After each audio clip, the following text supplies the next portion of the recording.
NB news देख रहे हैं आप और मैं हूं आपके साथ मुस्कान। स्वागत है आप सभी का एनबी न्यूज के स्पेशल बुलेटिन उत्तराखंड का महासंग्राम में। उत्तराखंड चुनाव की सरगर्मियां तेज हो गई हैं। बीजेपी कांग्रेस दोनों दलों के दिग्गजों के महारथी प्रचार अभियान को धार दे रहे हैं और इसी कड़ी में आज कांग्रेस की राष्ट्रीय महासचिव प्रियंका गांधी वाड्रा उत्तराखंड दौरे पर हैं। उन्होंने देहरादून में एक कार्यक्रम में पार्टी का घोषणा पत्र उत्तराखंडी स्वाभिमान प्रतिज्ञा पत्र जारी किया। कांग्रेस ने घोषणा पत्र में 5 लाख परिवारों को सालाना 40,000 रुपए देने का ऐलान किया है। साथ ही पार्टी ने 4 लाख युवाओं को रोजगार देने का वादा भी किया। कांग्रेस ने घोषणा पत्र में हर गांव, हर द्वार स्वास्थ्य सुविधाएं देने का भी ऐलान किया है। कांग्रेस ने यह भी कहा कि राज्य में गैस सिलेंडर के दाम 500 रुपए के पार नहीं होंगे। वहीं घोषणा पत्र जारी करने के बाद प्रियंका गांधी ने ट्वीट कर लिखा, कांग्रेस पार्टी उत्तराखंड के लोगों के लिए रोजगार, स्वास्थ्य, शिक्षा और आय की सुरक्षा की व्यवस्था और महंगाई से राहत दिलाने की प्रतिज्ञा लेती है। अब उत्तराखंड की जनता को फैसला लेना होगा कि आखिर घोषणा पत्र किसका अच्छा है और कौन सी पार्टी अपने घोषणा पत्र के अनुरूप काम करने में सक्षम है।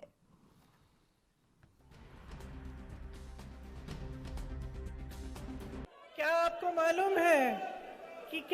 मालूम है कि उत्तराखंड में हर 5 घंटे एक महिला के साथ अत्याचार होता है। हर 5 घंटे। जो पहाड़ी राज्य है, आपको मालूम है कि कितनी मुश्किल होती है स्वास्थ्य सेवाओं को मिलने की। जब आप बीमार पड़ती हैं, गर्भवती होती हैं, तो अक्सर आपको बहुत दूर जाना पड़ता है डॉक्टर से मिलने के लिए या अस्पताल से कोई सुविधा लेने के लिए। क्या किया इस सरकार ने आपके लिए? आपको मालूम होगा कि सबसे ज्यादा बेरोजगारी महिलाओं में ही है। यहाँ तमाम महिलाएं बेरोजगार हैं। आशा बहुएं, आंगनवाड़ी की महिलाएं, उनका मानदेय बढ़ाया भी नहीं गया। कितना समय हो गया है? साल हो गए हैं और उनका मानदेय वहीं का वहीं है। मैं जानती हूँ, उत्तर प्रदेश में काम करती हूँ, वहाँ आशा बहनें जो हैं, आंगनवाड़ी की बहनें जो हैं, खूब परेशान हैं, संघर्ष करती हैं। जब अपनी आवाज उठाती हैं तो पीटी, उनको जेल में डाला जाता है, उन पर रासुका की धाराएं लगाई जाती हैं। तो आप सोचिए कि कैसी सरकार चल रही है। घोषणा पत्र में उत्तराखंड के विकास के लिए, उत्तराखंड की खुशहाली के लिए, उत्तराखंड के भविष्य की बेहतरी के लिए जो जरूरी मुद्दे हैं, जो जरूरी चीजें हैं, वो तमाम चीजें घोषणा पत्र में जो है रहेंगी। इसके साथ साथ आम आदमी पार्टी आम जन तक पहुंचकर पिछले 75 सालों में देश में किस प्रकार से भ्रष्टाचार करने वाले लोग, भ्रष्टाचारी पार्टियों का दबदबा रहा है, और खास कर हम इसके देवभूमि की बात करें तो बारी बारी भाजपा कांग्रेस ने मिलकर लोगों को बेवकूफ बनाने का काम, लोगों को गुमराह करने का काम, इस देवभूमि को लूटने का काम किया है। बेरोजगारी चरम सीमा पर है, महिलाओं की असुरक्षा चरम सीमा पर है, और तमाम जो मुद्दे देश हित के होने चाहिए, जनहित के होने चाहिए, उत्तराखंड के वासियों के हित के होने चाहिए, वो सारे के सारे आपको आम आदमी पार्टी के घोषणा पत्र में दिखाई देंगे, सुनाई देंगे, मिलेंगे। उत्तराखंड कांग्रेस ने जो अपना घोषणा पत्र जारी किया है, वो घोषणा पत्र नहीं, ढकोसला पत्र है, झूठ का पुलिंदा है। अपने घोषणा पत्र में कांग्रेस कह रही है कि वो गैस सिलेंडर 500 रुपए का देंगे। अरे शर्म नहीं आती झूठ बोलते हुए? क्या इस देश की जनता, देवभूमि की जनता आपकी बातों और कथनी करनी में फर्क नहीं जानती? वो आपकी असलियत जानती है। आपकी सरकार राजस्थान में पिछले 3-4 वर्षों से है, क्यों नहीं आप वहां 500 रुपए का करते? आपकी सरकार महाराष्ट्र में, आप वहां भागीदार हैं, क्यों नहीं करते आप? जिन जिन राज्यों में आपकी सरकारें हैं, पहले वहां करके बताइए। यहां झूठ मत बोलिए आप। जनता भूली नहीं है वो दिन, 4-4 दिन लाइन में लगना पड़ता था आपकी सरकारों में गैस सिलेंडर लेने के लिए। आज भाजपा के राज में घर घर गैस सिलेंडर पहुंच रहे हैं। आम आदमी पार्टी की आप जो है बी टीम है, और जिस प्रकार वो ढकोसला कर रही है, उसी ढकोसले पर भी आप भी यहां पर आ गए हैं। वही आम आदमी पार्टी को देखिए, वो हर जिले का अलग घोषणा पत्र जारी कर रही है, लेकिन उनकी बात तो समझ में आती है, क्योंकि उनका तो इस प्रदेश में कोई अस्तित्व ही नहीं है। ना वो 9 में है, ना 13 में, और वो अच्छी तरह जानते हैं कि ना 9 मन तेल होगा, ना राधा नाचेगी। आम आदमी पार्टी यहां कह रही है महिलाओं को 1,000 रुपए देंगे, दिल्ली में क्यों नहीं देते भाई आप? आम आदमी पार्टी कह रही है बेरोजगारों को 5,000 भत्ता देंगे, दिल्ली में 14 लाख बेरोजगार भाई बैठे हैं हमारे, उनको आज तक भत्ता नहीं दिया आपने। और उत्तराखंड में झूठ बोलने के लिए लोग आ जाते हैं। तो ऐसी झूठ की जो पुलिंदा आप आज घोषणा कर रहे हैं उसको जनता भलीभांति जानती है। तो कांग्रेस ने अपना मैनिफेस्टो जारी कर दिया है और बीजेपी और आम आदमी पार्टी दोनों ही अपने मैनिफेस्टो को आखिरी शक्ल देने में लगे हुए हैं। अब ये आखिरी शक्ल कैसी होगी और कांग्रेस और बीजेपी और आम आदमी पार्टी तीनों का मैनिफेस्टो किस लहजे में, किस तरीके से, कितना अलग होगा, इसी पर चर्चा की शुरुआत कर लेते हैं। हमारे साथ तमाम गेस्ट मौजूद हैं, उनका तारुफ आपसे करवा देते हैं। डॉक्टर डी के पाल जी हमारे साथ प्रदेश उपाध्यक्ष आम आदमी पार्टी से मौजूद हैं। इसी के साथ संजीव वर्मा जी हमारे साथ प्रवक्ता बीजेपी से मौजूद हैं और कमलेश रमन जी हमारे साथ नेता कांग्रेस से मौजूद हैं। आप तीनों का बहुत स्वागत है सर एनबी न्यूज पर। सबसे पहले कमलेश जी आप ही के पास में आना चाहूंगी। आज कांग्रेस का घोषणा पत्र जारी हुआ है, ये प्रतिज्ञा पत्र जिसको कांग्रेस ने नाम दिया है। इस प्रतिज्ञा पत्र में जो प्रतिज्ञा ली गई है उसके बारे में पहले आपसे समझना चाहूंगी। उत्तराखंड में आई थी और यहाँ उन्होंने हमारी वर्चुअल रैली करी और लोगों को संबोधित किया, जनता को। और उन्होंने इस उत्तराखंड के लिए जितने भी मुद्दे रखे हैं सामने कि लोग किस तरीके से इस वक्त महंगाई से और बेरोजगारी से तरस है और उस महंगाई और बेरोजगारी को किस तरीके से हम लोग कम कर सकते हैं, उनके ऊपर ज्यादा फोकस किया गया है। अब महिलाओं को कितनी सुविधाएं हम दे सकते हैं, महिलाओं को कितना हम आत्मनिर्भर बना सकते हैं, इसके ऊपर प्रियंका गांधी जी ने ज्यादा फोकस किया है। युवाओं को रोजगार देने से लेकर के बकायदा जो पलायन तक की हमारी जो समस्याएं हैं उनका समाधान कैसे, उन तक को हमारे घोषणा पत्र ने छुआ है। और आपको हम बता दें कि जो हमारे पेंशनधारी कर्मचारी हैं, जो हमारे उपनल के हैं, हमारे शिक्षा मित्र हैं, चाहे पुलिसकर्मी है, सबकी जितनी जो हमारी पेंशनें जो रुकी हुई है उनको आगे बढ़ाने का काम करेंगे। और जो लोग इस वक्त सिर्फ और सिर्फ खाली आपका संविदा के ऊपर काम कर रहे थे उनको परमानेंट करने के लिए हमारे घोषणा पत्र में प्रावधान रखा गया है। और प्रियंका गांधी जी ने आज जो सबसे बड़ी घोषणा करी है वो महिलाओं को आगे लाने की करी है। उन्होंने कहा कि महिलाओं को जो बसों में सफर करेंगी, महिलाओं को फ्री ऑफ कॉस्ट सफर कराया जाएगा। उन्होंने कहा कि अगर महिलाओं को कोई दिक्कत या परेशानी होती है, स्वास्थ्य की सेवाएं उनको फ्री दी जाएंगी।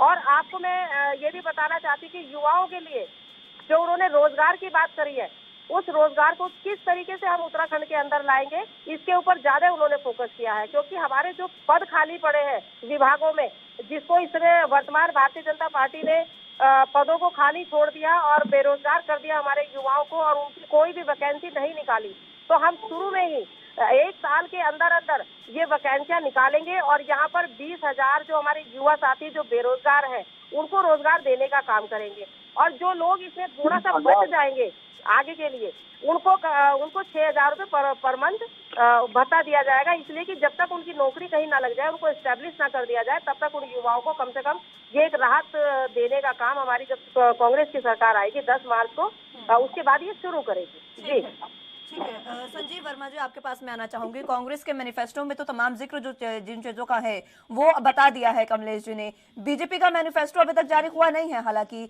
लेकिन आपके दृष्टि पत्र में क्या कुछ रहने वाला है? कांग्रेस का जिसको इन लोगों ने नाम दिया है प्रतिज्ञा पत्र, वो प्रतिज्ञा पत्र नहीं बल्कि गुमराह पत्र है, जिसमें आप देखिए शुरू से लेके अंत तक लोगों को गुमराह करने का काम किया। इन्होंने कहा प्रियंका गांधी जो आई थी, इन लोगों को अपडेट करना चाहिए था। वो जानकारियों के अभाव में उन्होंने ऐसी बातें यहाँ पर बोल दी जो कि वास्तविकता से कहीं ज्यादा परे। आशा वर्कर्स, आंगनवाड़ी कार्यकर्त्री जो हमारी बहनें हैं, पिछले कई वर्षों से बल्कि दशकों से उसके खाते मात्र 2 को बढ़ाकर 7,500 रुपए किया है। दूसरी बात, आपने कहा पुलिस की जो भर्तियां, पुलिस की भर्तियों के लिए सरकार ने पहले ही एक प्रोसेस चालू कर दिया है। जितनी भी रिक्तियां हैं उन पर भर्ती का एक प्रोसेस हमारी सरकार के द्वारा चालू कर दिया गया है। जिस तरह से इन्होंने, मैं सोचता हूँ कि अरविंद केजरीवाल का झूठा खा लिया है, और जैसे अरविंद केजरीवाल एक झूठ का पुलिंदा और झूठी गारंटियां बांटते घूम रहे हैं पूरे देश भर में, उसी तरह से इन्होंने भी एक झूठ की गारंटियों का एक पुलिंदा सर्कुलेट करना, बांटना शुरू कर दिया। जैसे कि अभी इन्होंने कहा कि हम 200 यूनिट बिजली फ्री देंगे। दूसरा इन्होंने बोल दिया कि कि हम युवाओं को भत्ता देंगे 6,000 रुपए पर मंथ। एक जगह बोल रहे हैं 6,000 रुपए पर मंथ, एक जगह बोल रहे हैं 40,000 रुपए महीना, सॉरी 40,000 रुपए ईयरली। तो 40,000 रुपए ईयरली का मतलब क्या हो गया? 3,300 रुपए। एक तरफ 6,000 बोल रहे हैं, इधर एक तरफ 3,300 रुपए बोल रहे हैं। आपस में ही एक विरोधाभासी बयान है इन लोगों का। दूसरी बात ये, आपने कहा कि हम यहाँ पर भत्ता देंगे। आपके महाराष्ट्र, राजस्थान, छत्तीसगढ़ और झारखंड और पंजाब, 5 स्टेट में आपकी सरकारें चल रही हैं। पहले तो आप इस बात का जवाब दीजिए, आपने कितनी महिलाओं को भत्ता दिया, कितने बेरोजगारों को भत्ता दिया, कितने गैस के सिलेंडर? 5 राज्यों में तो आपकी बहुमत वाली सरकार है। आप ये बताइए, आपने वहां पर 500 रुपए का सिलेंडर अभी तक क्यों नहीं दिया? वहां के लोगों की क्या गलती है? वहां के लोगों ने कौन सा अपराध कर दिया? आप लोगों को सरकार में लाके उन लोगों ने कोई अपराध किया है क्या? आप, क्योंकि यहाँ पर आपकी सरकार नहीं है, आपको दूर दूर तक कोई आभास नहीं है कि हमारी सरकार यहाँ पर आने वाली है। तो बोलने के लिए आप कुछ भी बोल सकते हैं और झूठ का डबली आप जितने जोर से चाहे उसको बजा सकते हैं। भारतीय जनता पार्टी की सरकार ने डिजिटल यूनिवर्सिटी बनाने की बात करी, जहां पर युवाओं को रोजगार के साथ साथ उनको आत्मनिर्भर बनने का मौका दिया जाएगा। देश में एक आर्थिक समृद्धि का एक वातावरण बनेगा। वहीं आप लोगों ने मुस्लिम यूनिवर्सिटी की एक ठीक है संजीव जी, मैं लौटूंगी आपके पास। डॉक्टर डी के पॉल जी, आपके पास मैं आना चाहूंगी। फिलहाल आम आदमी पार्टी के मैनिफेस्टो में भी अभी तक कोई नहीं दिया गया है, अभी तक कोई जिक्र नहीं किया गया है, लेकिन ये है कि फाइनल टच देने के में लगी हुई है आम आदमी पार्टी। और ये बात भी निकल कर आ रही है कि आम आदमी पार्टी का जो मैनिफेस्टो है वो बीजेपी और कांग्रेस से अलग होगा। किस तरीके से अलग होगा, ये मैं जानना चाहूंगी। इसलिए अलग होगा क्योंकि उत्तराखंड के अंदर 22 सालों की सरकारों ने, इसमें 12 साल भारतीय जनता पार्टी के और 10 साल कांग्रेस के, जनता ने बड़े दिल से, बड़ी विश्वास के साथ इनको मौका दिया।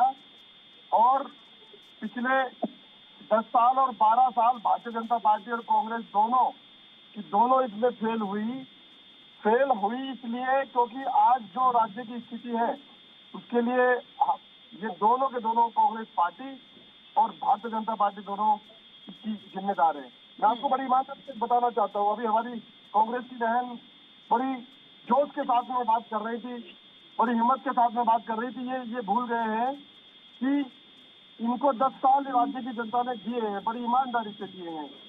और जब 10 साल किसी को दे भी जाते हैं तो उसको इस बात के लिए कहने का कोई अधिकार नहीं रहता है कि हम राज्य के लिए ये करेंगे, राज्य के नौजवानों को रोजगार देंगे। अगर देना होता, अगर इन्होंने आंगनबाड़ी बहनों के लिए या तमाम हमारी आशा कतरी के लिए या 108 सेवा वाले, पीआरडी वाले, उपनल वाले, संविदा वाले लोगों, अगर इन्होंने नियमित करना होता तो 10 साल में कर दिए होते। तो ये फेल हुए।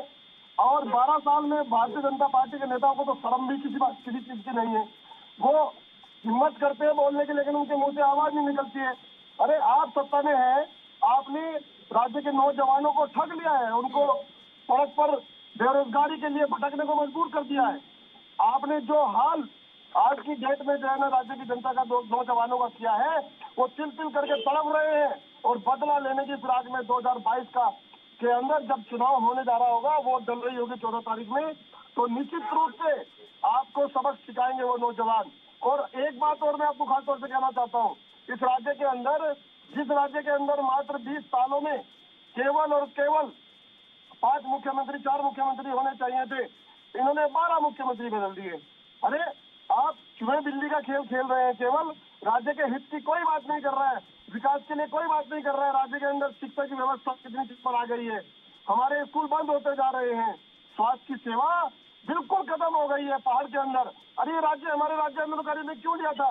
क्यों 42 शहादतें दी थी? इसलिए दी थी कि राज्य का नक्शा, राज्य का जो सिस्टम है, राज्य का जो स्वास्थ्य व्यवस्था है वो मजबूत होगी, जो शिक्षा की व्यवस्था है उनके बच्चों को वहीं पर रोजगार मिलेगा, वहीं पर पढ़ाई करने को अच्छी शिक्षा मिलेगी, और वो बड़े होंगे तो वहीं पर रोजगार मिलेगा।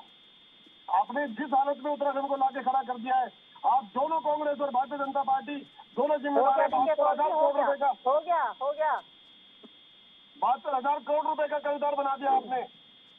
कमलेश जी, जी देखिए, मैं सबसे पहले तो संजीव जी की बात का जवाब देना चाहूंगी कि संजीव जी अभी कह रहे थे कि झूठ का पुलिंदा। मैं संजीव जी से पूछना चाहती हूँ कि 2014 से लेके और अब तक आप केंद्र के नाम पर राज्य में चुनाव करते हैं और सत्ता में जो बैठे हुए लोग हैं पूरे 5 साल का ब्यौरा नहीं देते कि आपने कितना रोजगार यहाँ के युवाओं को दिया। आपको बताना पड़ेगा कि आपने कहा था कि 2 करोड़ नौकरियां हम लोग पर साल देंगे, क्या आपने दी? आपने कहा था कि महिलाओं के लिए महंगाई को कम करेंगे, आपने की? आपने और 398 रुपए का सिलेंडर 1050 का कर दिया। आज कितना बड़ा जुमला आपने बोला। आपने कहा महिलाओं को हम सुरक्षा प्रदान करेंगे। कौन सी आपने सुरक्षा प्रदान करी? तो इतना बड़ा जुमला जो आप बोलते हैं, आपने कहा 15 लाख अकाउंट में आएंगे प्रत्येक घर में, इतना काला धन है हमारा। पर जुमलेबाज पार्टी तो आपकी है। बीजेपी की पार्टी है जो वादे जनता से करती है, उन जनता के वादों पे खरा नहीं उतरती और कांग्रेस के ऊपर आरोप लगाने का काम करते हैं। आज कांग्रेस ने जो अपना घोषणा पत्र जारी किया है और पिछली सरकारों का काम उठाते देखिए, आप आकलन कर लीजिए कि कांग्रेस जब रही है उन्होंने अपने पूरे घोषणा पत्र में काम किया है, चाहे युवाओं के लिए हो, चाहे महिलाओं के लिए हो, चाहे पलायन के लिए हो, किसानों के लिए हो, चाहे मझले व्यापारियों के लिए हो, तमाम सब लोगों के लिए काम किया है। और आज भी माननीय प्रियंका गांधी जी ने जो जिन पहलुओं को छुआ, आपकी आंगनबाड़ियों के लिए उन्होंने बात कही, आपने आशाओं की कही, शिक्षा मित्र की कही, पुलिस कर्मियों की कही, पेंशनधारियों की कही। तो आज आप महिलाओं के दुश्मन हो रहे हैं। अगर आज महिलाओं को उन्होंने ये कहा है कि सरकारी नौकरियों में 50% नौकरियां महिलाओं को दी जाएगी, तो भारतीय जनता पार्टी के पेट में दर्द क्यों हो रहा है भाई?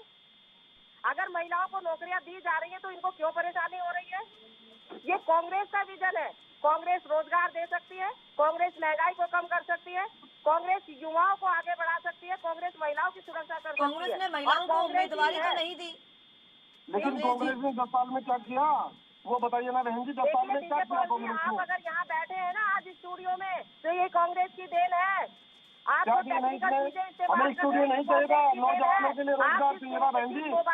नौजवानों के लिए रोजगार चाहिए था हमको बहनों के लिए उनका अधिकार चाहिए था। आंगनबाड़ी की जो बहनें हैं वो तड़प रही है अपना मानदेय बढ़ाने के लिए।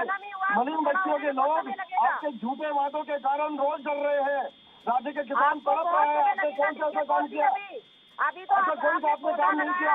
राज्य के किसान अगर आप पानी दीजिए उसको कीजिए। झूठ बोलते हैं आपके मुख्यमंत्री कि हम मलिन बच्चियों को जो है नियमित करेंगे। अरे आप इस नाम पर सत्ता में आते हैं कि हम राज्य की स्थायी राजधानी गैरसैंण घोषित करेंगे। आप कौन सा वादा कर रखे आपने? बता दीजिए ना हमें। आपने 72,000 करोड़ के आप खराबी आपने उत्तराखंड को जिम्मेदार है। शर्म नहीं आती बोलते हुए। शर्म तो आपको नहीं चाहिए। 10 साल आप रहे हैं और कौन से सम्मान की बात कर रहे हैं? महिलाओं के सम्मान की। आपने 10 साल में इस राज्य को लूट लिया है। भ्रष्टाचार सबसे ज्यादा हुआ है तो कांग्रेस के राज में हुआ है। हम 72,000 करोड़ में संसार हो गए हैं। आप जवाब दीजिए उस बात का। सत्ता में रहे, आनंद तो आपने भी लिया, दोनों सत्ता होगा। कोई सत्ता में नहीं रहे हैं। सत्ता में आम आदमी पार्टी अब आने जा रही है और अगले 5 साल केजरीवाल के होंगे, कोठियाल जी के होंगे। हम बताइए सत्ता कैसे चलाई जाती है? हमने दिल्ली में करके दिखाया है। हमने नौजवानों को रोजगार दिया है। हमने बहनों को अधिकार दिया उनका। भरोसा तो करे जनता आपके ऊपर। अभी तो आपके लोग आपके भरोसा जनता ने करना है। आपके भरोसे की आवश्यकता नहीं है हमको। आप भ्रष्टाचार में लिप्त रहे हैं। आप आम आदमी पार्टी की सरकार आएगी तो कटघरे में खड़ा करेंगे। हम कटघरे में खड़ा करेंगे, जांच कराएंगे आपके उस काल की 10 साल की क्या किया आपने। और भारतीय जनता पार्टी की भी 12 सालों की पूरी जांच होगी। नहीं आती कि छाछ बोले तो बोले, छलिया भी बोले, जिसे 72 छेद। जिन्होंने कुछ नहीं किया वो भी बोलते हैं। बहन जी आपकी सरकार दिल्ली में 15 साल तक लगातार थी। कितना भ्रष्टाचार तो दिल्ली के अंदर आम आदमी पार्टी ने सफाया किया उसका। आज देश के अंदर अगर कोई एग्जाम्पल है तो वो आम आदमी पार्टी की केजरीवाल जी की सरकार है, जिसने एग्जाम्पल पेश किया है पूरे देश के अंदर। और उत्तराखंड में हम सरकार बनाने जा रहे हैं। आपके भ्रष्टाचार और भारतीय जनता पार्टी के भ्रष्टाचार को खोलने का काम करेंगे। जेलों में जाएंगे मंत्री और विधायक, जेलों में जाएंगे। आप देख लीजिएगा आप क्या होने वाला है। पार्टियों का चुनाव हो रहा है और आप पार्टी कह रही बैक और खाने खा। ये आपके कहने से जनता का मूड क्या है ये आपको मालूम है क्या बहन जी? आप तो टिकट लेते आप रोते थक गए हैं। आपको कौन सा आप नारी है डरूंगी? कौन सा सम्मान दिया? कौन सा टिकट दिया आपको? कौन सी कांग्रेस पार्टी की आप बात कर रहे हैं? तो किसी को सम्मान नहीं देती। आपको खुद सम्मान नहीं दिया। जब आपको ही सम्मान नहीं दिया तो आप कौन सी नारी को सम्मान दिलाने की बात कर रहे हैं? आपको जब आपको ही सम्मान नहीं मिला आपकी कांग्रेस पार्टी में, तो उत्तराखंड की नारी को कैसे सम्मान मिलेगा? और उत्तराखंड की नारी सम्मान लेना जानती है, ताकत देना जानती है, बहन हंसा बनाई तो सम्मान लेना भी जानती है। जब उत्तराखंड उन्होंने अपनी लाशों पे बनाया है, कांग्रेस के लोग तो उन पर गोली चला रहे थे। नारायण तिवारी जी जिन्होंने कहा था मेरी लाश पे बनेगा उत्तराखंड, आप कौन सी बात कर रहे हैं? खाली ढोल पीटे का काम है आपका, बाकी कुछ काम नहीं है। आपके चुनाव लड़ने वाले जो प्रत्याशी है वो गोलियां चला रहे राज्य आंदोलनकारियों पर। तथ्यों पे आइए, तथ्यों पे इस साल में क्या किया? मैं तथ्यों पे आता हूँ। हमारे नौजवान जिनको रोजगार देने की जिम्मेदारी कांग्रेस पार्टी की थी, उनको रोजगार किसने कहा दिया? कौन से आपने कौन से मुख्यमंत्री ने आपका रोजगार दिया है? आपको बोलने का अधिकार नहीं है। 10 साल आपने इस राज्य को कर्जदार बना दिया, लूट लिया है। इस राज्य के अंदर हमारी परिसंपत्ति, अरे आपकी जिम्मेदारी थी 1 लाख करोड़ रुपए की परिसंपत्ति आज भी यूपी के कब्जे में है। क्यों नहीं लाए आपकी सरकार मुख्यमंत्री बहुगुणा जी? क्यों नहीं कहा आपने नारायण तिवारी जी से? क्यों नहीं कहा आपने डीके पॉल जी तथ्यों पे बात कीजिए। आप कहीं मैं तथ्यों पे बात कर रहा हूँ। 10 साल आपको जनता ने दिए हैं, जनता देख रही है। आप बीजेपी के धर्मर बैठते हैं डीके पॉल जी, आप पार्टी का पक्ष नहीं रखते, आप बीजेपी का पक्ष रखते हैं। यहाँ पर बीजेपी कौन है? सत्ता से जो बाहर जा रही है आप उसकी बात कर रहे हैं? बैठते हैं क्या डिबेट में? जो सत्ता से बाहर जा रही है आप उसकी बात करते हैं? आम आदमी पार्टी आप दोनों पार्टियों को हराने वाली है उत्तराखंड में। आपसे हम 22 सालों का जवाब लेंगे, हिसाब आपसे। बात नहीं करते आप, और ईमानदारी की राजनीति और काम की राजनीति का हम में से बाहर निकलते हैं। कमलेश जी, मेरा एक सवाल रहेगा आपसे। आपने इतने समय में अभी तक की डिबेट में आपने कम से कम 10 से 15 बार महिलाओं का जिक्र किया है, लेकिन मैं समझना चाहूंगी आपसे, महिलाओं का जो जिक्र ये बार बार आ रहा है, जो उत्तर प्रदेश में आपने महिलाओं के लिए 40% दिया टिकट में, ठीक है, मान लिया, वो पूरा भी किया। अगर देखें उत्तराखंड में तो महिलाओं का जिक्र आप किस बिना पर कर रही है, मैं ये समझना चाहूंगी आपसे। आपकी महिला उम्मीदवार कितनी है उत्तराखंड में? देखिए, आप पहले डीके पॉल जी को चुप कराइए, फिर मैं आपको अपनी बात का जवाब देती हूँ। ठीक है। हाँ जी, मैं सम्मान करता हूँ, मैं चुप हूँ। ठीक है, क्योंकि क्या है, ये हमारे बड़े भाई साहब हैं। आप बड़े भाई साहब के सामने छोटी बहन बोले ज्यादा अच्छा नहीं लगता है। मैं ये कहना चाहती हूँ कि आपने अभी मुझसे पूछा कि महिलाओं को सम्मान कैसे मिलेगा। देखिए, बात टिकट की नहीं होती है, खाली टिकट ही मिलना महिलाओं का सम्मान नहीं है। महिलाओं का सम्मान, उनको सर्विस, उनको नौकरी मिल सके, उनको आत्मनिर्भर बनाया जा सके, महिलाओं को आगे बढ़ाया जा सके, महिलाओं को बराबरी का दर्जा दिया जा सके। और एक बात मैं आपसे कहना चाहूंगी कि जब तक हमारा 33% आरक्षण बिल पास नहीं होगा लोकसभा में, जब तक ये 33% महिलाओं का आरक्षण बिल पास नहीं होगा, तब तक हमें टिकट बराबरी के नहीं मिल पाएंगे। कोई भी दल हो इसमें। कमलेश जी, मैं रोकना चाहूंगी आपको यहाँ पे। 35% महिला आरक्षण की आप बात कर रहे हैं, कांग्रेस का ही वो, जहां तक मुझे पता है कांग्रेस ने ही वो आरक्षण बिल लेकर आई थी लोकसभा में। तो अगर कांग्रेस लेकर आई थी तो आप उत्तराखंड में, उत्तर प्रदेश के तर्ज पर उत्तराखंड में भी तो आप रखते ना। आप खुद आपकी पार्टी अगर 35% महिलाओं को देती अगर टिकट, तो शायद हो सकता है ये आरक्षण बिल भी आपकी पहल की वजह से पास हो जाता। बिल्कुल बिल्कुल, आपने बिल्कुल सही क्वेश्चन किया है। प्रियंका गांधी जी ने अपने विवेक से उत्तर प्रदेश में किया, क्योंकि वो वहाँ की प्रभारी थी। लेकिन पूरे देश में लागू करने के लिए उनको पूरी कमेटी को बिठाना पड़ेगा, पूरी कमेटी के सामने सारी चीजें रखनी पड़ेगी, उसके बाद ही वो ये पूरे देश में लागू होगा। क्योंकि कांग्रेस ही एक ऐसी पार्टी है जो महिलाओं को, युवाओं को आगे बढ़ाने का काम करती है। चाहे आप नगर पालिका पंचायतों में देख लीजिए, कांग्रेस ने बिल लाया, कांग्रेस ने महिलाओं को आगे बढ़ाया। और अब अगर विधानसभा, लोकसभा में अगर महिलाओं को आगे लाएगी तो केवल कांग्रेस ही लाएगी। जब कांग्रेस की सरकार आएगी वही बिल पास करवाएगी, क्योंकि भाजपा ने तो केवल वादा किया था हमसे परेड ग्राउंड में खड़े होकर के 2014 के चुनाव में। माननीय मोदी जी ने कहा था कि मैं जैसी कुर्सी पे बैठूंगा महिलाओं का बिल पास करूंगा। आज तक तो बिल पास नहीं हुआ, तो किससे हम उम्मीद करेंगे? कम से कम कांग्रेस पार्टी ने उत्तर प्रदेश में 40% महिलाओं को देने का वादा तो निभाया। ये प्रियंका गांधी जी की सोच है, और इस सोच को वो पूरे देश में लागू करेंगे। ऐसा नहीं है, और महिलाओं को पूरे देश में सम्मान दिया जाएगा। ठीक है, महिलाओं को पूरे देश में सम्मान दिया जाएगा। संजीव जी, ये बात कह रही हैं कमलेश जी। मैं डीके पॉल जी लौटूंगी। संजीव जी बहुत देर से इंतजार कर रहे हैं, मैं पहले उनके पास जाना चाहूंगी, फिर आती हूँ मैं आपके पास। संजीव जी।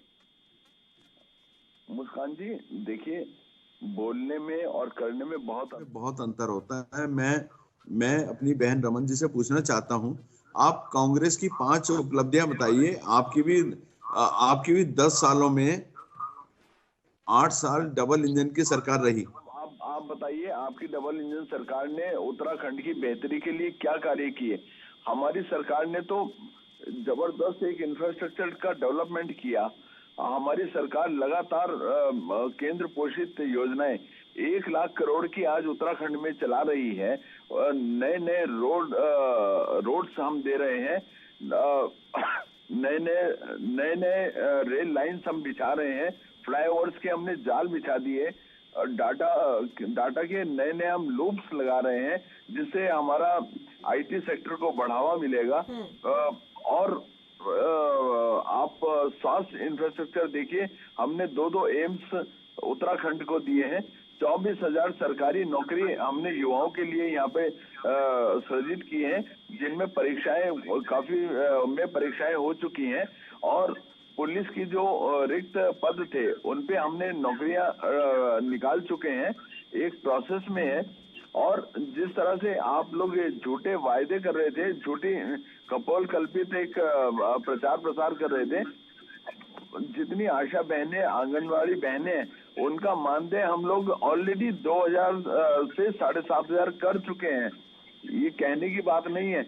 हम लोग उत्तराखंड के प्रत्येक 32 लाख परिवार को अटल आयुष्मान योजना का लाभ दे रहे हैं।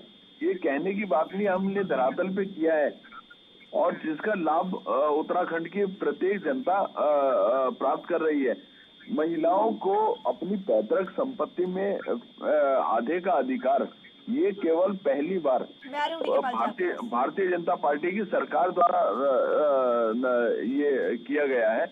और हम लोग जितना काम कर रहे हैं, धरातल पे काम कर रहे हैं। हम लोग खाली हवा में गुब्बारे नहीं फुलाते कि आज कुछ ही बोला और उसके बाद हिट एंड रन पार्टी की तरह, जैसे आम आदमी पार्टी का मैं सोचता हूँ कांग्रेस पार्टी ने झूठा खा लिया। इस तरह से वो लोग झूठी गारंटियां बांटने घूम रहे हैं पूरे देश भर में, ऐसे ये लोग भी झूठे गारंटियां बांटने शुरू कर दी। अभी जैसे 200 यूनिट की बात ये लोग कर रहे हैं, उन्होंने 300 बोला था। हमने पहले भी बोला है कि आम आदमी पार्टी और कांग्रेस पार्टी दोनों भी पार्टी हैं। आम आदमी पार्टी कांग्रेस की भी पार्टी है, तो वो 300 की बात करते हैं, ये 200 की बात करते हैं। अभी इन लोगों ने कहा कि हम यहाँ के 7 लाख परिवारों को 40,000 रुपए पर मंथ पर ईयर के हिसाब से देंगे। मैंने अभी उसका आंकड़ा निकाला, 288 लाख करोड़ का भत्ता।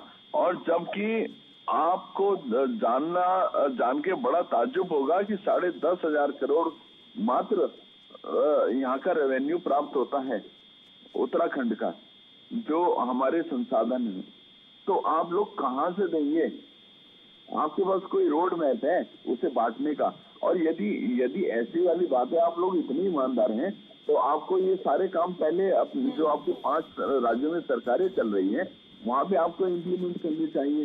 तब हम मानेंगे कि उन्होंने वहाँ किया है तो यहाँ भी कर सकते हैं। आपके विकास कार्यों को डीके पाल जी ने पूरे तरीके से नकार दिया है। डीके पाल जी, देखिए वर्मा जी, सरकार से आपसे केवल 5 ऐसी आपके काम पूछना चाहता हूँ जो आपने पिछले 5 साल में किए हैं। मैं 12 साल की बात नहीं कर रहा हूँ। मैं पूछना चाहता हूँ कि आपने राज्य के नौजवानों को, जो 108 के कर्मचारी थे, जब आपने हटाया, त्रिवेंद्र सिंह रावत की सरकार ने उनको हटाया, दूसरे को ठेकेदार बना के दूसरे बाहर के लोग उसमें लगाए। आप 5 काम मुझे बताइए, एक भी काम आपने ऐसा नहीं किया। वर्मा जी, मैं आपकी बात बड़ी धैर्य के साथ सुन रहा था। मैं उम्मीद करता हूँ कि सरकार में जो रहे लोग हैं वो हमारी बात ध्यान से सुने। आप 5 काम ऐसे बताइए जो आप आंगनबाड़ी बहनों की सैलरी की बात कर रहे हैं, उस पर जियो कहाँ लाए? आपने कोई जियो नहीं लाए, केवल घोषणा की आपने घोषणा मलिन बस्तियों पर आप पिछले 5 साल से डरा रहे हैं, पिछले 5 साल से इसलिए डरा रहे हैं। जब चुनाव आता है तो आप ये कर देते हैं कि 2 साल के लिए और बढ़ा दिया गया समय मलिन बस्तियों को। ये तो बार-बार आप उनको मलिन बस्तियों को हटाने की बात करते हैं, आप लोगों को बर्बाद करने की बात करते हैं, बेघर करने की बात करते हैं। आपने राज्य के नौजवानों को, आप मेरी बात सुनिए, मैं आपकी बात सुन चुका हूँ। आप मेरे 5 सवाल पूछते हैं, लेकिन आपकी बातों का फायदा क्या सरकार ने उठाया है? बिल्कुल नहीं उठाया। आपने बहनों के लिए, आंगनबाड़ी बहनों के लिए आपने केवल घोषणा की है, खाली घोषणा से कुछ नहीं होने वाला। आपने जियो क्यों नहीं लाया उन बहनों की? जब वो लास्ट इम्प्लीमेंट मिनट हो में चुका धरने है, में बैठ गई वो तो इम्प्लीमेंट हो जाके चुका है, परेशान आपको हो गई, तो जानकारी आपने होनी खाली चाहिए। घोषणा कर दी। राज्य गैस के नौजवानों के लिए घोषणा करने के बाद भी उनको रोजगार नहीं दिया। हुआ करते थे, अरे आप वो ये बताइए, राज्य की भारतीय संपत्ति जनता आपकी तो पार्टी की पीपल सरकार की द्वारा सरकार है, 25,000 रुपए कर उत्तर दी गई प्रदेश में भी है। आपको आपकी सरकार जानकारी है, होनी चाहिए। आपकी अभियान आपकी सरकार है, हमारी मोदी जी सरकारों की के सरकार है जो इस राज्य के हित इंफ्रास्ट्रक्चर को मानते जो हैं अपने आप को। जबरदस्त एक आपने ताना 1 बाना लाख बोला करोड़ गया रुपए है। की परिसंपत्तियां मैं सोचता हूँ उत्तराखंड को कांग्रेस क्यों की वापस पिछली नहीं दिलवाई? सरकारों में मैं आपसे पूछना चाहता केवल हूँ, जो सवाल नहीं है घोषणाएं मेरा बड़ा की जाती सवाल, रही है। आप फेल हो गए हैं इसमें। आप 10 अरे साल में हम 5 झूठ साल की बोलते हैं, सरकार, 3 मुख्यमंत्री बदलने वाली आपके सरकार बोलने हो से गई कुछ है। देश में श्रीमान, सरकार हो गई है आपके बोलने से जिसमें कुछ नहीं केवल होता। विकास के नाम पर झूठ, सवाल और 2022 घोषणाएं, में झूठी घोषणाएं करने का काम किया है। जनता इस बात आपकी का सरकार जवाब फेल हो देने गई है, वाली इसलिए है। हम इसलिए आम आदमी पार्टी उत्तराखंड बड़ी की ईमानदारी के जनता साथ इस में बात राज्य का के जवाब लोगों देने के वाली साथ है में वादा कर कि रही है। हमारे द्वारा, हमारी पार्टी एक के नौकरी द्वारा जो देंगे, जनहित हमारे की केजरीवाल योजनाओं जी पर का काम वादा है। किया गया, और जो हम दीर्घकालीन बहनों को योजनाओं 1,000 पे हम रुपया लोगों ने काम देंगे, किया, 18 साल से बड़ी उसका डिग्री दी आशीर्वाद भारतीय जनता पार्टी को मिलेगा और हम 60 प्लस के बड़े ध्येय के करेंगे। हम साथ शिक्षा और पुनर्सत्ता में वापसी करेंगे। स्वास्थ्य की व्यवस्था को पूरे पहाड़ के सुदूर इलाकों में अरे आप करने ये का काम बताइए, करेंगे। दिल्ली में आपने कौन सा नया अस्पताल बनाया है? कोई बनाया है तो उसका नाम बताइए। कोई नया स्कूल बनाया है तो उसका नाम बताइए। कोई यूनिवर्सिटी बनाई तो उसका नाम बताइए। कुछ किया है? कुछ किया है? कुछ किया है तो बताइए। तो एक सिंगल का नाम बता दीजिए, मैं मान जाऊंगा आपने 5 बना दिए। एक सिंगल का नाम बता देंगे तो मैं सोच लूंगा 5 बना दिए आपने। मांग रहे हैं कि आखिर नौजवानों को रोजगार क्यों नहीं मिला? आखिर आंगनबाड़ी बहनों को क्यों नहीं अधिकार मिला? अगर आखिर मजदूर बच्चों को क्यों नहीं नियमित किया गया? आखिर हमारे राज्य की परिसंपत्तियां क्यों नहीं लाई गई? आखिर हमारे किसान जो बाहर के किसान है उनके खेतों की हालत, कितनी बहनों को भत्ता दे रहे हैं? झूठ बोलते हैं आप लोग, झूठ बोलते हैं आप। आपसे 5 सवाल पूछे हैं डी के पाल जी ने। संजीव जी, मुस्कान जी 5 सवाल पूछे, मैं 500 का जवाब दूंगा। देखिए, ऑल वेदर रोड हम बना रहे हैं, बड़ी परियोजना है। भारत माला परियोजना हम बना रहे हैं, काम चल रहा है, 70 से 80% काम हो चुका है। ऋषिकेश कर्णप्रयाग रेल परियोजना पे 70 से 80% काम पूरा हो चुका है। गैरसैंण की ग्रीष्मकालीन राजधानी हमने बना चुके हैं।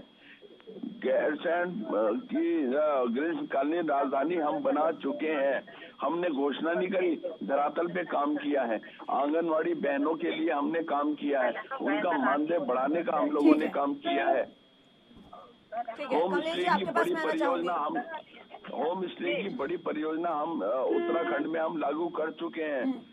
संजीव जी ने 5 सवालों का जवाब दिया है, क्या आप सहमत हैं उनके जवाब से? देखिए, अब संजीव जी ने क्या जवाब दिया है तो मैंने अच्छी तरीके से ठीक से मुझे सुनाई नहीं दिया कि उन्होंने क्या जवाब दिया, क्योंकि उनकी आवाज मुझे नहीं आई। मुस्कान जी अभी तक इन्हें विकास दिखाई नहीं देता, विकास नहीं, कांग्रेस को विकास दिखाई ही नहीं देता था। अब इनके कान भी बंद हो गए, अब विकास सुनाई भी नहीं देता इनको। संजीव जी आपको मैं विकास दिखा देती हूँ, आप विकास देख लीजिए।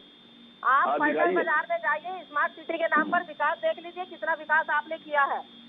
आप अपनी सरकार की 5 परियोजनाएं बताइएगा। आप अपनी सरकार की 5 परियोजनाएं बता सकते हैं क्या? मैं बताऊं मैं आपकी उपलब्धियां बताऊं? मैं आपकी उपलब्धियां बता दूं?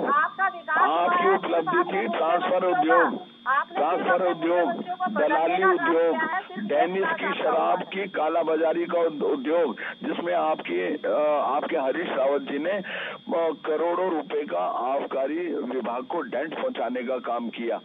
आपके हरीश रावत जी 15 करोड़ रुपए में, आपके हरीश रावत जी 15 करोड़ रुपए में टेलीविजन के सामने बोलते थे 15 करोड़ रुपए ले लो लेकिन मेरी सरकार बचा लो। कि आपने रोजगार कितना दिया? आप ये नहीं आप बताइए ना, आप बताइए 5 साल जो पिछली आपकी सरकार थी, आपने कितना रोजगार दिया? आपके पास कोई आंकड़ा है? आप लोगों ने तो जो सरकारी पद थे उनके ऊपर बैन लगवाने का काम किया। हमारी सरकार ने पूरा प्रयास करने के बाद उस बैन को रिमूव कराने का काम किया, युवाओं को रोजगार दिलाने का काम किया। हमारी सरकार के द्वारा 28,000 पदों पर आज जो भर्ती प्रक्रिया वो गतिमान है। हम लोग धरातल पे काम करते हैं। हम लोग आपकी तरह हवा में गुब्बारे नहीं छोड़ा करते, झूठ नहीं बोला करते, गुमराह नहीं करते। हम लोग काम कर रहे हैं, धरातल पे काम कर रहे हैं। जनता देख रही है और जनता सराह रही है हमारे कामों को।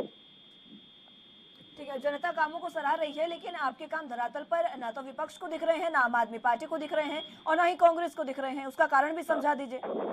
मुस्कान जी, मैं सोचता हूँ इन लोगों के लिए मैं देश विदेश के कौन से देश का ऐसा चश्मा लाके दूं जिससे इन लोगों को विकास दिखने लगे। या तो इन्हें दिखाई नहीं देता या ये लोग देखना नहीं चाहते। और अभी तक तो मैं खाली इन लोगों को गिनवा रहा था, तो उसको भी ये लोग नकार रहे हैं। मैं आंकड़े के साथ आपको दिखा रहा हूँ। आप ये बताइए, देहरादून हरिद्वार जो एक्सप्रेस वे हमारा बना है, यहाँ पर 2.5 से 3 घंटे लगा करते थे।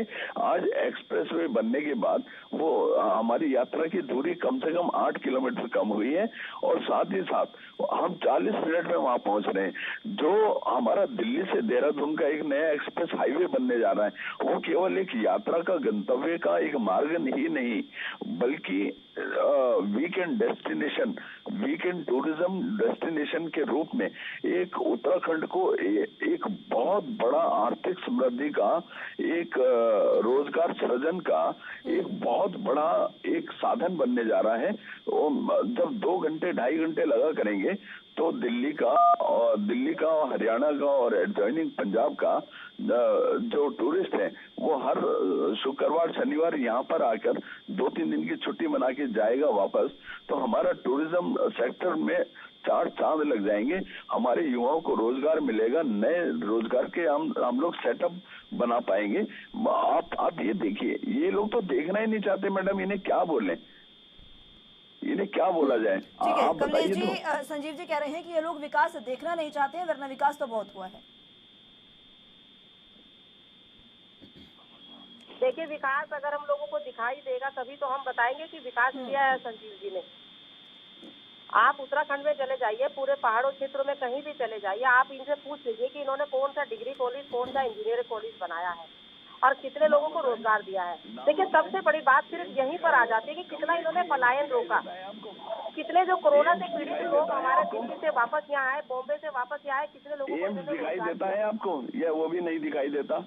वो तो आपके बिल्कुल बराबर में है, ऋषिकेश में। क्या दिखाई देता है संजीव जी? एम्स दिखाई देता है आपको? मुझे संजीव जी की आवाज दरअसल स्पष्ट सुनाई नहीं दे रही है। तो कमलेश जी, संजीव जी कह रहे हैं कि आपके ऋषिकेश में आपके बगल में ही है एम्स, आपको दिखाई देता है या नहीं?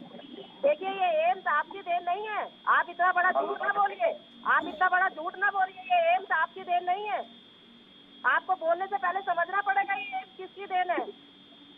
आप दूसरे के कामों को अपना काम नहीं गिनवा सकते संजीव जी। आपकी अपनी ये बताइए, क्या आपने 15 लाख अकाउंट में डाले? क्या आपने 2 करोड़ नौकरियां दी? क्या आपने स्वास्थ्य की सेवाएं ठीक की? क्या आपने शिक्षा की सेवाएं ठीक रोका? आप इन चीजों पे बात कीजिए, आप अप्लाइमेंट पे बात कीजिए, आप स्मार्ट सिटी पे बात कीजिए, आप गलियों की सड़कों के ऊपर बात कीजिए। आप इन चीजों को छोड़ करके जो वो बॉम्बे, कलकत्ता और फॉरेन कंट्री चले जाते हैं ना संजीव जी, ये गलत है आपका। आप उत्तराखंड के तथ्यों पे बात कीजिए। आप कह रहे थे, आप अगर विकास गिनाने की बात कर रहे हैं तो बता दीजिए ना, कौन सा डिग्री कॉलेज आपने पहाड़ों में खुलवाया, कौन सा इंजीनियरिंग कॉलेज खुलवाया आपने? एक कॉलेज तो बताइए आप। चलिए, संपर्क उनसे टूट गया कमलेश जी, वो आएंगे, एक बार फिर से उनसे संपर्क साधेंगे और उसके बाद आपके सवालों का जवाब उनसे ले लेंगे।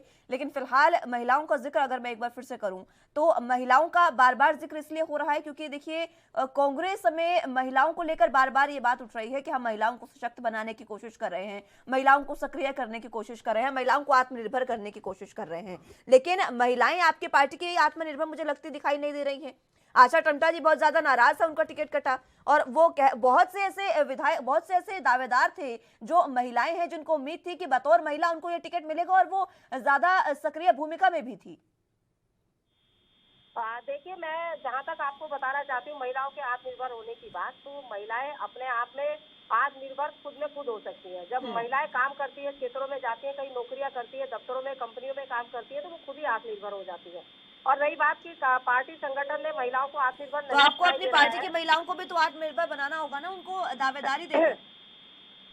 देखिए, ऐसा नहीं है कि कांग्रेस पार्टी ने महिलाओं को आगे बढ़ाने का काम नहीं किया। कांग्रेस ने क्या नहीं किया? कांग्रेस ने मुख्यमंत्री महिला बनाई, कांग्रेस ने राष्ट्रपति महिला बनाई। आप बताइए, कांग्रेस राज्यपाल तक हमारी महिलाओं को बना करके भेजती है। देश की पहली प्रथम प्रधानमंत्री हमारी महिला रही। अब इस वक्त हमारी कांग्रेस की पार्टी की जो अध्यक्ष है वो भी महिला है। आप उत्तर प्रदेश के नजर घुमा के अगर देखेंगे तो वहाँ प्रियंका गांधी जी महासचिव होने के नाते पूरी महिलाओं को साथ लेकर के चल रही है। और जिला पंचायतों में और नगर पालिकाओं में महिलाएं तो आरक्षण उत्तराखंड देने में भी का है, काम सिर्फ उत्तर प्रदेश में तो कोई खास महिलाएं हैं नहीं, महिलाएं तो उत्तराखंड की भी हैं। उत्तराखंड के महिलाओं की मैं बात करें, उत्तर प्रदेश में आपने ये काम किया 40% उसकी सराहना की गई है, लेकिन उत्तराखंड में भी तो महिलाएं हैं ना। मैं लौटूंगी आपके पास। डीके पॉल जी एक बार फिर से जुड़ चुके हैं। डीके पॉल जी, मैं आपकी बात से बिल्कुल सहमत हूँ। ऐसा नहीं है कि उत्तराखंड की महिलाएं सक्षम नहीं है। उत्तराखंड की महिलाओं ने उत्तराखंड बनाने का काम किया। यहाँ इतनी बड़ी इतनी लंबी लड़ाई लड़ी, इतने वर्षों की लड़ाई लड़ने के बाद इस उत्तराखंड को पाया और इतने बलिदान महिलाओं ने दिए हैं। तो आज अगर उत्तराखंड खड़ा है तो महिलाओं की बदौलत खड़ा है।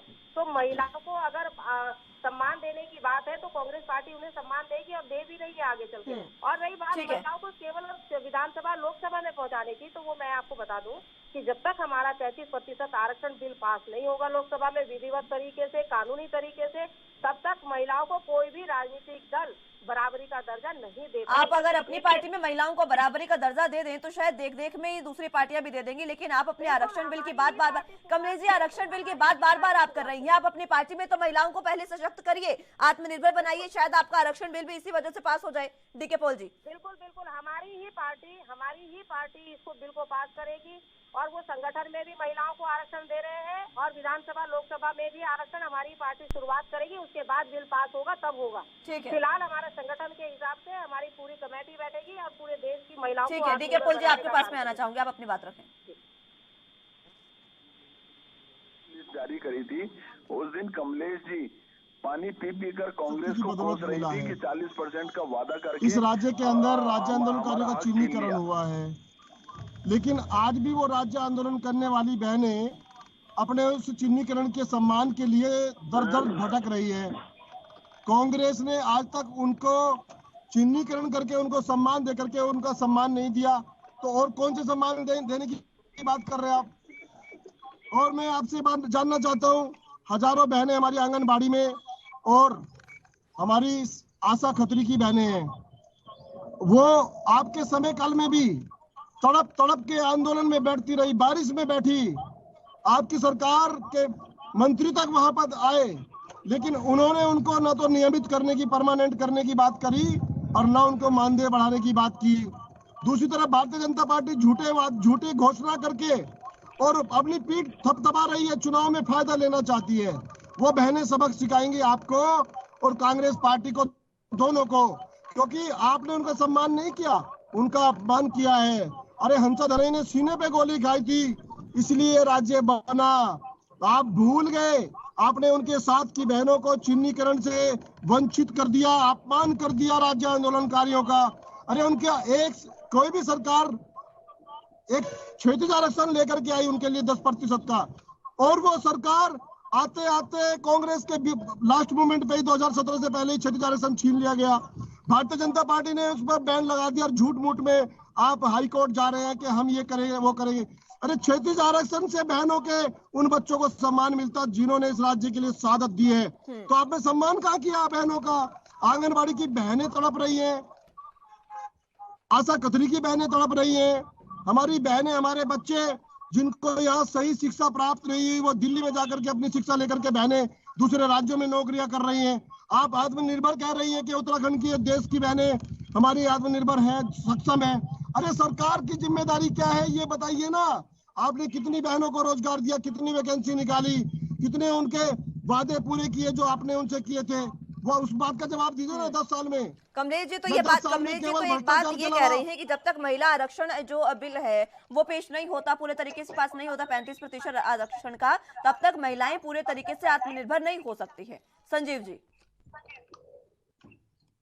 मुस्कान जी, देखिए, जब भी हम प्रियंका जी के ऊपर सवाल उठाते हैं तो ये इन लोगों के पास एक ही मुद्दा रहता है। अभी पिछली 5-6 डिबेटों में कंटिन्यू एक ही बात बोलते रहे ये लोग कि जैसे हम प्रियंका गांधी का वो 40% वाली बात करते हैं, तो ये बस उसको घुमाने का काम करते हैं कि 33% आरक्षण।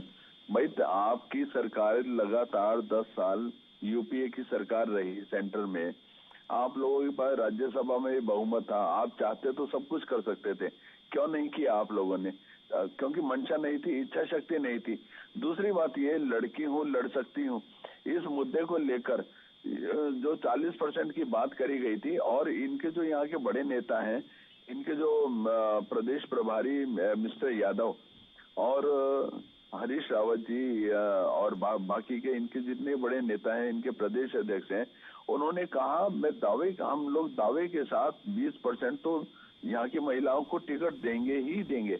मतलब एक इतना जबरदस्त एश्योरेंस ये लोग दे रहे थे, और उस एश्योरेंस के बाद भी इन्होंने अपनी जो महिला विंग की अध्यक्षा थी, उन तक का टिकट काट दिया इन लोगों ने।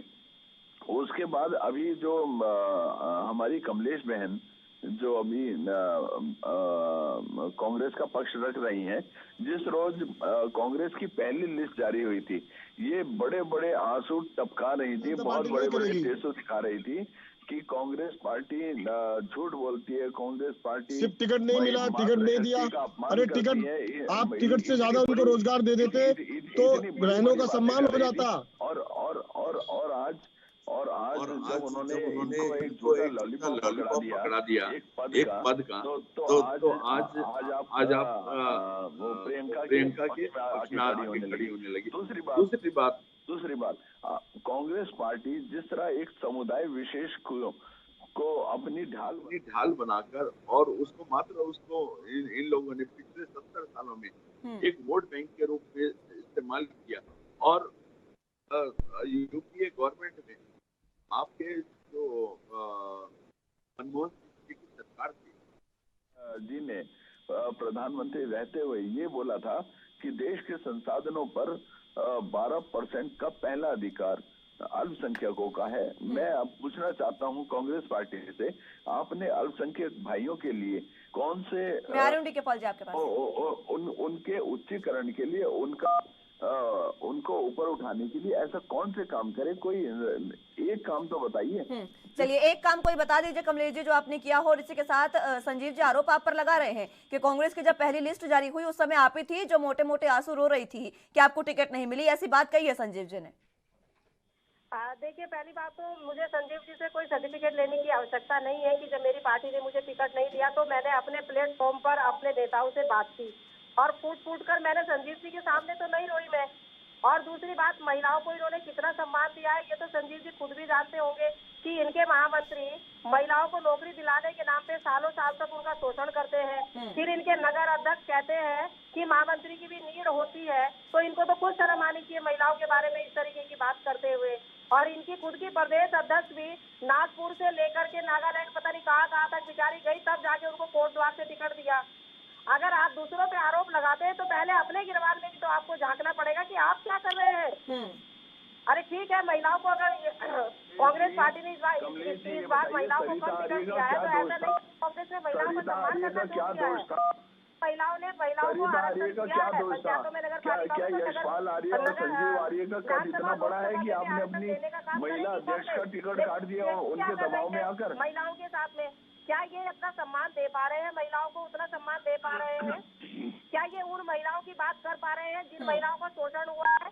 आज उत्तर प्रदेश ही उठा के देख लीजिए कि जो पहले कांग्रेस ने जिन महिलाओं को टिकट दिया है वो देख लीजिए वो कौन बहने हैं, वो कौन माता है जिसको टिकट दिया है।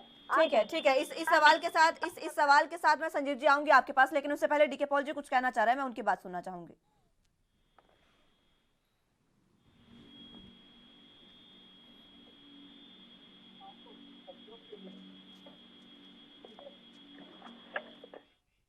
चलिए डीके पॉल जी, आपकी आवाज हम तक नहीं पहुंच पा रही है, कोई तकनीकी खामी है, आप देखिएगा आपकी तरफ से कहीं म्यूट ना हो।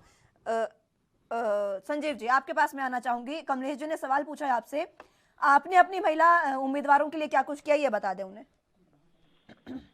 मुस्कान जी देखिए, हमने 8 मातृशक्ति को प्रत्याशी बनाया है भारतीय जनता पार्टी का, और हमने मातृशक्ति के लिए समय समय पर जो भी योजनाएं हैं ये आठ प्रत्याशी जो आप बता रहे हैं कहाँ से बनाए हैं आपने, एक बार क्लियर करें।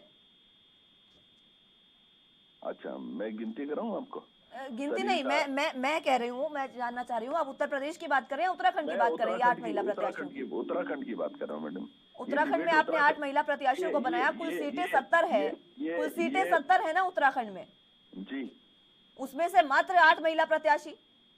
मुस्कान जी, आप यहाँ पर 3 सक्रिय दल हैं, भारतीय जनता पार्टी, कांग्रेस और आम आदमी पार्टी। आप तीनों का कंपैरिजन करके देख लीजिए। हम सबसे आगे हैं, हम सबसे आगे लगभग 12% के आसपास का हम लोगों ने प्रतिनिधित्व दिया, जबकि कांग्रेस ने मात्र 5% का प्रतिनिधित्व दिया। और आम आदमी पार्टी का ग्राफ उठा के देखिए, उन लोगों ने तो मात्र 3 टिकट दिए हैं, मात्र 3 टिकट, जो 5% से भी कम बैठते हैं। आप किसी भी हिसाब से देखिएगा, हम मातृशक्ति का पूरा सम्मान ठीक है, ये बातें कहने की है, मातृशक्ति को आप पूरे तरीके से आत्मनिर्भर बना रहे हैं, लेकिन वो तस्वीरें भी दिखा रही है और वो तमाम स्थितियां, तमाम समीकरण बता रहे हैं कितनी सक्रिय आप महिला सशक्तिकरण को लेकर हैं। डीके पॉल जी, आप अपनी बात रखिए, क्या आपको आवाज मिल पा रही है? और सम्मान महिलाओं को, बहनों को, इस राज्य की बहनों को सम्मान देने के लिए अगर बात इन कांग्रेस पार्टी को और भाजपा को सीखनी है तो केजरीवाल जी से सीखे, उनके वादों से सीखे, उनकी करनी और कथनी और ईमानदारी की और काम की राजनीति से सीखे। हमने दिल्ली में बहनों के लिए भ्रष्टाचार को खत्म करके, भ्रष्टाचार से पैसा बचा करके बहनों को बसों में पूरी तरह से फ्री देने का काम किया है। 300 यूनिट 200 यूनिट बिजली हम दिल्ली के अंदर देते हैं, उसका पूरा का पूरा फायदा बहनों को जाता है, क्योंकि घर बहन चलाती है, बिजली के बिल को जमा करती है, बहनें करती है। और मैं बताना चाहता हूं और चर्चा हमारे साथ करने के लिए बहुत बहुत शुक्रिया। समय इतनी इजाजत देता है, समय की कमी है, बहुत शुक्रिया आपका हमारे साथ जुड़ने के लिए। लेकिन फिलहाल बात घोषणा पत्र से शुरू हुई थी और घोषणा पत्र से शुरू होकर ये बात एक बार फिर से महिलाओं की भागीदारी, महिलाओं की दावेदारी पर रुक गई है और महिलाओं को सशक्त करने में कौन सी पार्टी ने कितनी सक्रिय भूमिका निभाई है वो आप समझ सकते हैं कि कितनी महिलाओं को यहाँ पर दावेदारी दी गई है और कितनी महिलाओं को यहाँ पर पूरे तरीके से सक्रिय किया गया है और आत्मनिर्भर बनाया गया है। क्योंकि महिलाओं की आत्मनिर्भर बनाने की बात जब भी आती है तो तमाम पार्टियां कहती हैं कि महिलाओं को आत्मनिर्भर बनाना है, महिला सशक्तिकरण की बात करते हैं, लेकिन उम्मीदवारी अपनी पार्टी में किसी भी महिला को ज्यादा किसी भी पार्टी ने नहीं दी है। अब देखना होगा आगे की समीकरण क्या कुछ कहते हैं। फिलहाल के लिए मेरे साथ इस बुलेटिन में बस इतना ही। तमाम अहम खबरों के लिए आप बने रहिए एनपी न्यूज के साथ। नमस्कार।